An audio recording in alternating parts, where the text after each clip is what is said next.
बिस्मिल्लाहिर्रहमानिर्रहीम। रमज़ान के मुबारक महीने में टीवी देखने पर अल्लाह ताला का अजाब का एक खौफनाक वाक़ये के बारे में जानेंगे इस वीडियो में, तो पूरे वीडियो को ज़रूर देखिएगा।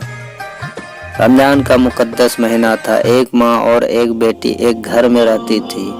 माँ अपनी बेटी से कहा, आज घर में मेहमान आने वाले हैं, इफ्तारी तैयार करनी है, इसलिए तुम मेरी इफ्तारी तैयार करने में मदद करोगे। लेकिन बेटी ने साफ साफ इनकार कर दिया और कहा, माँ इस वक्त टीवी पर मेरा पसंदीदा प्रोग्राम आ रहा है, मैं उसको देखूंगी, जब वह खत्म हो जाएगा तब मैं कुछ काम करूंगी। वक्त कम था, इसलिए माँ ने कहा, तुम उसको छोड़ दो, पहले इफ्तारी तैयार कर लो। लेकिन बेटी ने माँ की बात को अनसुनी कर दी और टीवी वाले कमरे में चली गई ताकि उसको कोई परेशान ना कर सके। लड़की ने ऊपर कमरे में जाकर कमरे बंद कर दिए। नीचे से माँ ने आवाज़ देते ही रह गई, लेकिन उसने कोई परवाह ना की। फिर माँ से इफ्तारी के लिए जितना हो सका उन्होंने उतना कर लिया। इतने में मेहमान आ गए और सब लोग इफ्तारी के लिए बैठ गए।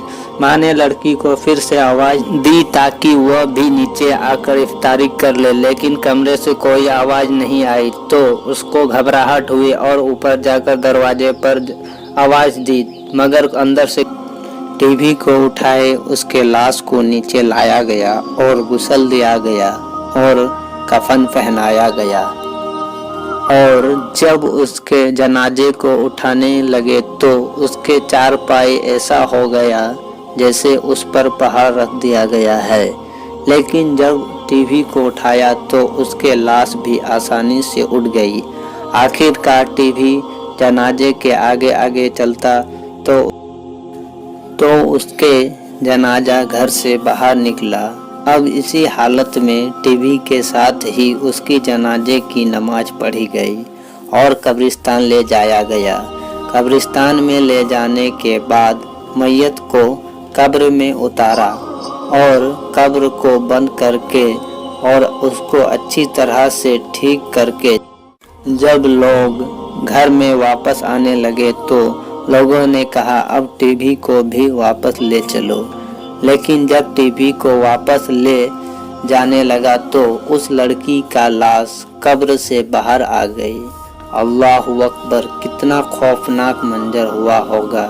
फिर लोगों ने टीवी को वहीं रखा और फिर से उसको कब्र के अंदर रख दिया और कब्र को बंद कर दिया और दोबारा टीवी को घर ले जाने लगे तो फिर से वही हुआ कि उसकी लाश फिर से कब्र की बाहर आ गई।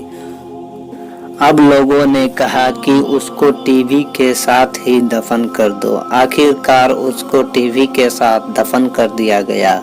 अल्लाहु अकबर। अल्लाह ताला से दुआ है कि या परवरदिगार, तू अपने महबूब के सदके हमारे गुनाहों को माफ़ फरमा।